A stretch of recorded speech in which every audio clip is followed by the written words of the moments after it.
اے د هوس د سرمایې جاګیردارانو واورئ، د دې بېوسه قام د سر خریدارانو واورئ، په خزانه منجله شو خامارانو واورئ، د خپل ولس سودا کوونکو دلارانو واورئ، د دې بې حسه ضمیرونو خاوندانو واورئ، اے د غلام ذهن لرونکو غلامانو واورئ، اے په اغیار باندې قام خرڅه لیډرانو واورئ، د قام په غوښو اخته شوو شرمخانو واورئ، اے د احساس د جنازې پسماندګانو واورئ، په بندیوانه عافیه باندې خاموش ولئ، د خپل هوس په عیاشانو کې مدهوش ولئ، چې د مودونه جیلخانه کې بندیوانه پرتا، چې د مودونه جیلخانه کې بندیوانه پرتا، چې د یهودو په قبضه کې پریشانه پرتا، په هتکړو کې لا خبره د دنیا نه پرتا،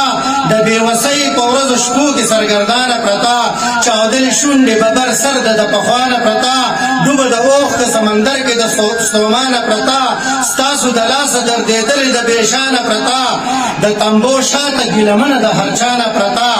ستاسو نه ولې دا غیرت او دا ایمان تللی دی، ستاسو نه ولې خوی خصلت د مسلمان تللی دی.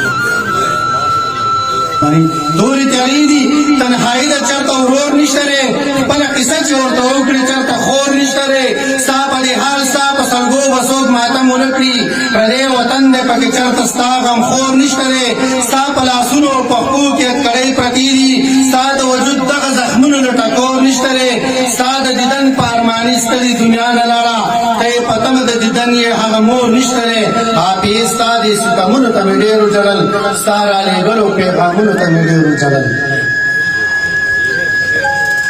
داسې څوک نشته چې د دې ظلم غندنه وکړي، داسې څوک نشته چې د دې ظلم غندنه وکړي، داسې څوک نشته چې د دغه خور پوښتنه وکړي، داسې څوک نشته چې هلته ډاډګیرنه وکړي، داسې څوک نشته په لمبو چې ورختنه وکړي، داسې څوک نشته دی چې دغلته رسنه وکړي، داسې څوک نشته چې د دغو لارښودنه وکړي. په دغه ظلم څه لیکل غواړي قلم پکار دی، ستاسو په دغه بې حسۍ باندې ماتم پکار دی. بس تیرا پاس نور د دې خلاف आवाज پکار دی چې شاه زلمی له خوب ویښ شي، هغه ساز پکار دی لکه شاهین په عافیه پسې پرواز پکار دی. بس تر څو پورې به موږ په خوب اوده پراته یو، د انقلاب زموږ د دې ځای نه آغاز پکار دی، او وصال نن په عافیه باندې لنګ ننګ پکار دی.